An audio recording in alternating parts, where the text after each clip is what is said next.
Picture this. You're sitting at your kitchen island. The kids are asleep, the house is finally quiet, and you're just aimlessly scrolling on your phone. You swipe away a notification wishing you a happy 40th birthday, and right beneath it is an alert from your banking app. You open it up, you see a checking account with maybe $3,000 in it, a credit card balance of $8,500 that you swear you're going to pay off next month, a car loan for $28,000, and a retirement account that you rarely check, sitting at maybe $45,000. You make $85,000 a year. You work hard. You've been working for 2 solid decades. But looking at those numbers, a cold, sinking feeling hits your stomach. You think, where did it all go? I'm 40. I thought I'd be rich by now, or at least comfortable. Why do I still feel like a broke college student with a nicer couch? My name is Scarlett, and I spend way too much time thinking about wealth building and the psychology of money. If you're someone who feels completely behind on your financial goals and terrified that time is running out, make sure to hit the subscribe button and give this video a thumbs up if this helps you out. Look, turning 40 is weird. Society tells us that by the time you hit the big 40, you're supposed to have it all perfectly sorted out.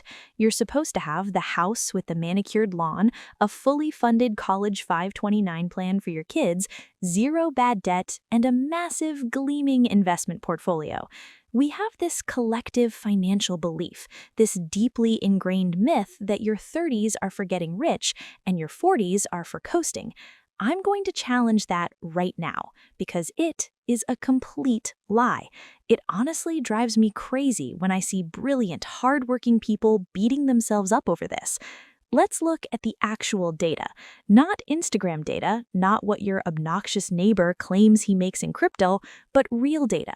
The Federal Reserve recently reported that the median retirement account balance for Americans aged 35 to 44 is around $45,000. Let me emphasize that word, median, meaning exactly half of the people in that age bracket have even less than that. And debt? Oh, it's bad. The average 40-year-old is lugging around over $100,000 in non-mortgage debt, student loans, credit cards, auto loans, personal loans. Guys, that is terrifying, but it's also the reality. It frustrates me to no end because the financial industry loves to publish these scary, rigid benchmarks. I'm sure you've seen them. Fidelity has this famous rule that says by age 40, you should have 3 times your annual salary saved for retirement. 3 times. So if you make $80,000 a year, they are telling you that you need $240,000 parked in an index fund by the time you blow out those 40 candles. Now, you might be thinking, Scarlett, I'm 39, I make $80,000, and I have $12,000 to my name. Am I just mathematically doomed? Should I just accept that I'll be working at a big box store as a greeter when I'm 85? No, absolutely not. Here's the thing. Catching up is 100% possible. The math to get you there is actually surprisingly simple, but we have to understand exactly why you are behind first, because if we don't fix the psychology of how you got here, the math is never, ever going to work. Let's talk about the lost decade. That's what I call your 30s. In your 20s, you're broke, and you know it. It's socially acceptable to eat ramen, live with 3 roommates, and drive a car that makes a weird rattling sound when you hit 40 miles an hour. But in your 30s, the psychological pressure of keeping up hits you like a freight train. You get a promotion. You go from making $50,000 to $85,000. And what happens? You think, I work hard, I deserve a better car. So you finance a $40,000 crossover SUV at 7% interest. You buy a house because everyone says renting is throwing money away, right? But you buy at the absolute top of your budget. Suddenly, you're house poor, bleeding $500 a month at Home Depot because your water heater exploded and you wanted to upgrade the guest bathroom.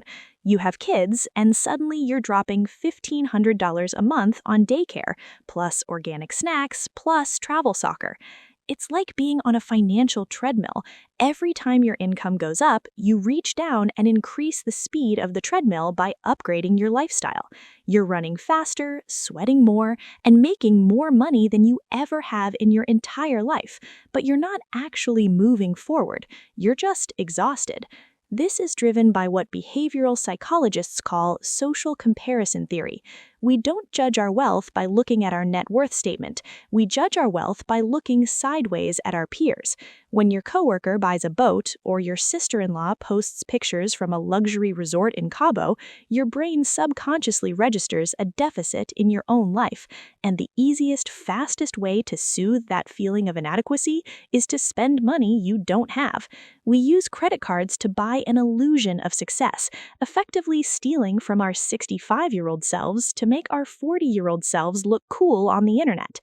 Here's what most people don't realize. Your wealth is not determined by your income. I need you to hear that. Your wealth is strictly determined by the gap between your income and your expenses. If you make $200,000 a year but spend $198,000, your wealth-building capacity is practically zero. You are broke at a higher level.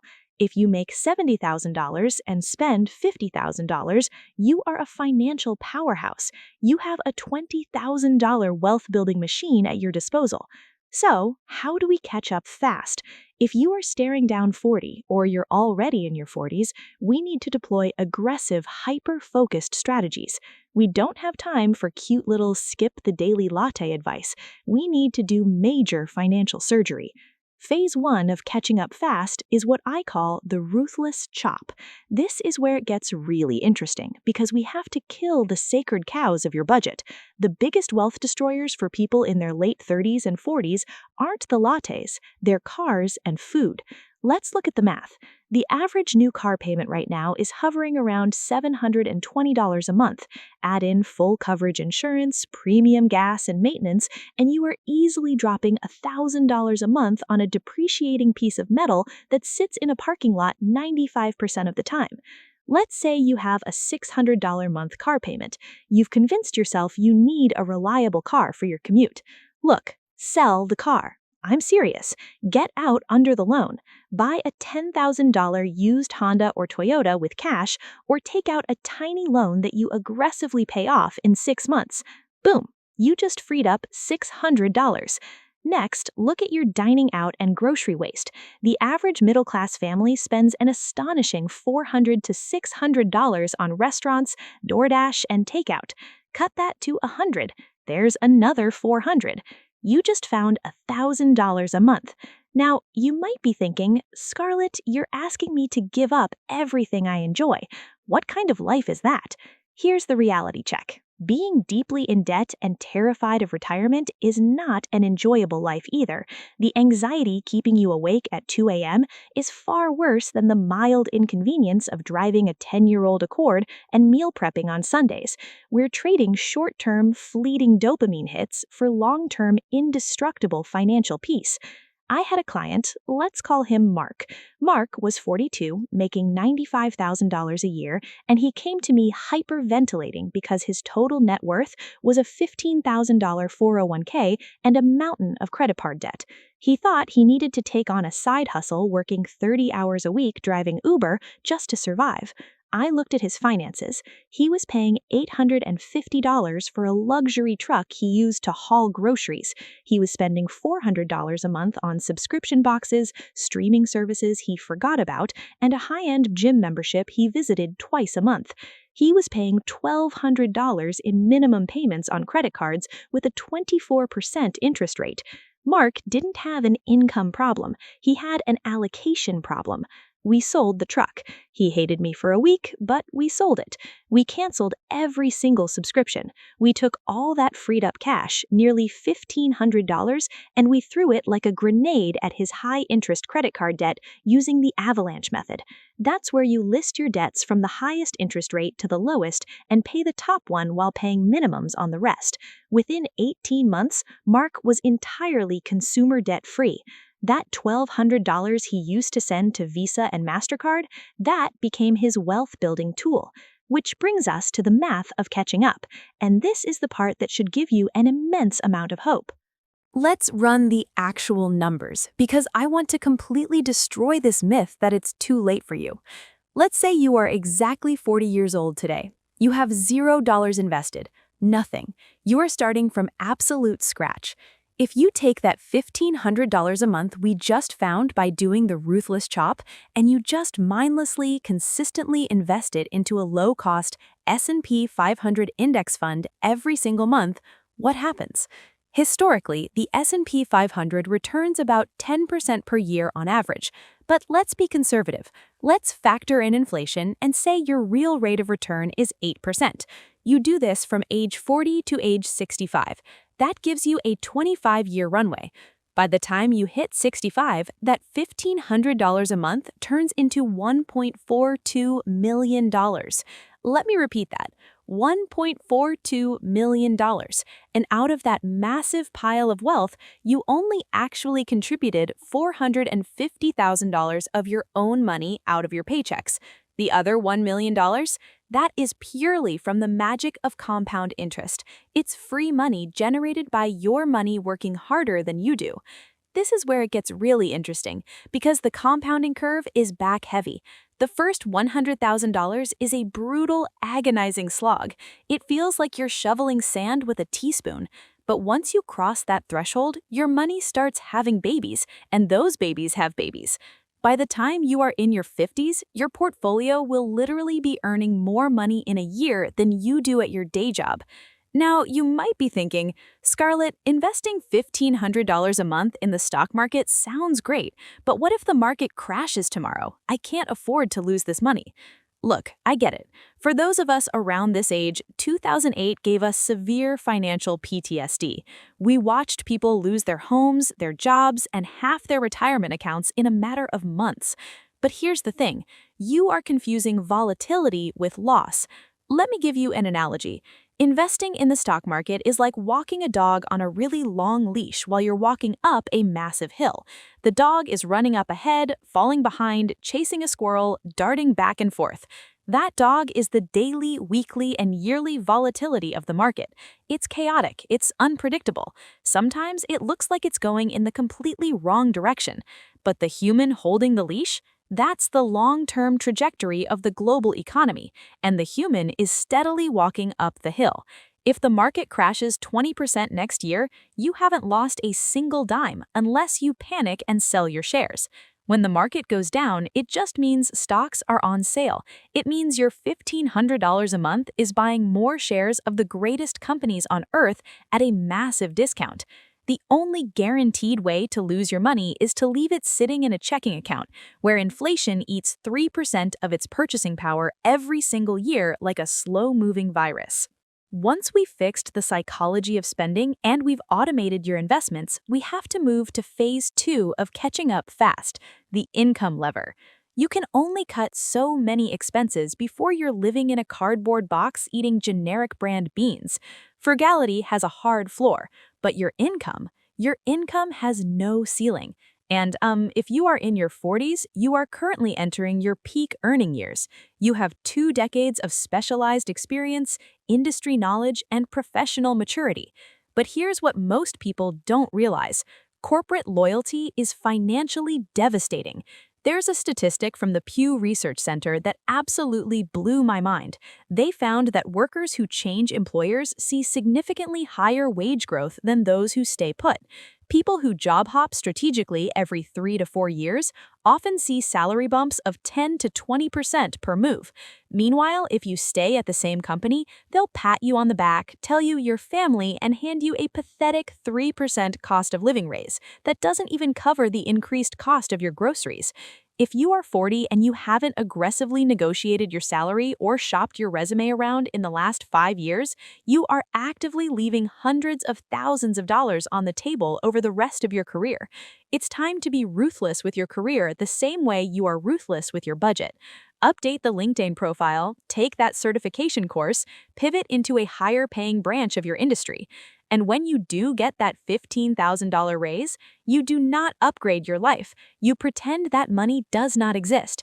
You take 100% of that new net income and you funnel it straight into your catch-up investment accounts. You have to protect yourself from what I call the "I deserve it" trap. You know exactly what I'm talking about. You work a 60-hour week, you're exhausted, and you say, "I work hard, I deserve a $5,000 vacation," or "I deserve a kitchen remodel." No, you know what you deserve? You deserve to sleep soundly at night knowing that if you get laid off, your family won't be on the street in 30 days. You deserve to turn 60 and realize that work is now optional. You deserve to leave a legacy of generational wealth to your kids instead of a mountain of debt and the burden of taking care of you in your old age. That is what you truly deserve. Don't trade permanent financial freedom for a temporary dopamine rush. I want to tell you about a woman I worked with named Elena. Elena came to me at 44. She was a recently divorced teacher. Her ex-husband had handled all the finances, terribly, I might add. When the dust settled on the divorce, she had $4,000 in a savings account, $18,000 in credit card debt, and zero retirement savings. She sat in my office and literally wept. She told me her life was over, financially speaking. We got to work. We didn't do anything fancy. Finance bros will try to convince you that catching up requires day trading options, leveraging real estate, or trying to find the next obscure crypto coin. It doesn't. Real wealth building is incredibly, wonderfully boring. Elena sold everything she didn't need. She moved into a smaller apartment, she took on tutoring on the weekends, she paid off the credit card debt in 14 months, then she started maxing out her Roth IRA and putting every spare penny into a 30B3. She didn't do anything risky. She just bought the S&P 500 and total stock market funds. She just turned 59. She still has 6 years until she officially retires. Her portfolio just crossed $850,000. By the time she is 65, she will easily be a millionaire. From absolutely nothing at 44 to a millionaire at 65 on a teacher salary simply by weaponizing the gap between her income and her expenses. If Elena can do it, you can do it. But you have to start today. Not tomorrow, not after the holidays, not when things calm down at work. Life never calms down. Here is your exact action plan for the next 48 hours. Step 1. Print out your last 3 months of bank and credit card statements. Grab a red marker and literally circle every single thing that is not essential to your survival.